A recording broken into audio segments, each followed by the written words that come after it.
স্থানীয় সময় শনিবার দুপুর ১টার দিকে ভারতের মণিপুর রাজ্যের রাজধানী ইম্ফলে একটি বড় বিক্ষোভ কর্মসূচি শুরু করে coordinating committee on Manipur integrity COCOMI. মিছিলটি একযোগে ৮টি আলাদা স্থান থেকে শুরু হয়। আয়োজকদের লক্ষ্য ছিল শহরের কেন্দ্র দিয়ে এগিয়ে গিয়ে মুখ্যমন্ত্রী এন বীরেন সিং এর সরকারি বাসভবনে স্মারকলিপি দেয়া। বিক্ষোভকারীদের মূল দাবি ছিল সাম্প্রতিক সহিংসতা, বাস্তুচ্যুতদের পুনর্বাসন, মাদক সন্ত্রাসবাদ অভিযোগ এবং নিরাপত্তা বাহিনীর গুলিতে নিহতের ঘটনায় বিচার বিভাগীয় তদন্ত। এছাড়া কুকি বিদ্রোহী গোষ্ঠীর সঙ্গে সাসপেনশন অফ অপারেশন চুক্তি বাতিলের দাবিও জানানো হয়। কোকুমি অভিযোগ করে একাধিকবার স্মারকলিপি দিলেও সরকার কোনো কার্যকর পদক্ষেপ নেয়নি।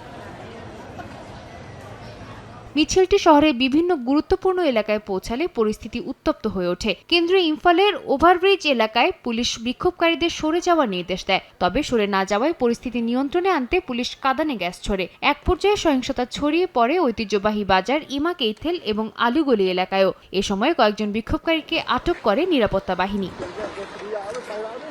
রাজ্য সরকারের পক্ষ থেকে স্বরাষ্ট্রমন্ত্রী গোবিন্দ দাস কন্থৌজাম জানান, সরকার আলোচনার জন্য একাধিকবার কোকুমিকে আমন্ত্রণ জানিয়েছিল, কিন্তু তারা অংশ নেয়নি। তিনি বলেন, বিক্ষোভ শান্তিপূর্ণ হবে আশা করা হলেও বিভিন্ন জায়গায় উত্তেজনা তৈরি হয়। ২০২৩ সালের মে থেকে মণিপুরে মেইতেই ও কুকি সম্প্রদায়ের সংঘর্ষে এখন পর্যন্ত প্রায় ২৬০ জন নিহত এবং ৬০,০০০-এর বেশি মানুষ বাস্তুচ্যুত হয়েছে। দীর্ঘ অস্থিরতার প্রেক্ষাপটে নতুন এই বিক্ষোভ রাজনৈতিক উত্তেজনাকে আবারও সামনে নিয়ে এসেছে। সাদিয়া তাসনিম, সময় সংবাদ।